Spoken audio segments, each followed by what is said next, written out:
5 حاجات لازم تعرفهم قبل سن ال 25 سنة. معرفتي بيهم قبل السن ده غيرت لي حياتي. 1. المبادئ هي عمود وكيان الإنسان، لازم يكون عندك مبادئ محترمة وما تستغناش عنها مهما كانت المغريات. مثلا أنا حلفت إن أنا عمري ما هعمل أي إعلان لأي حاجة شايفة فيها ضرر أو مش مقتنعة بيها، ولا حتى هستخدم مع متدربيني أي برامج قاسية أو أي حاجة ممكن تضرهم زي حوارق الدهون والهرمونات. وبالفعل كان بيتعرض عليا مبالغ ضخمة عشان أعلن عن حاجات أنا شايفة إن هي مضرة، وكنت برفض، وربنا الحمد لله كان بيعمل لي وفرة في الرزق.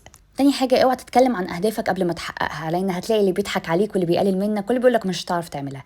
لا، اعملها واشتغل عليها وحققها، وخلي بعد كده نجاحك دوشتك ودويشهم بقى بالكلام عليها. تالت حاجة، مش هتعرف ترضي كل الناس. في ناس خصاصة ان هي تقعد تحقد وتحسد وتقل من اللي قدامها عشان تحس ان هي ليها قيمة وليها لازمة. عشان تسعى ترضي كل الناس وخاصة دول هتبقى منافق، واكيد انت مش هتحب حاجة زي كده. رابع حاجة، خوف من الفشل هو فشل في حد ذاته. انا كل اللي عملته في حياتي كان بسبب ريسكي في البداية. قبل سن ال20 انا كنت باخد ريسك وبدوس في اي حاجة، وده كان سبب كبير في ان يبقى عندي بيزنس دلوقتي. اشتغل على نفسك واقرا واعمل لنفسك ثقافه، وفلتر اللي بيدخله، مش اي معلومه تصدقها، لازم تدور بنفسك.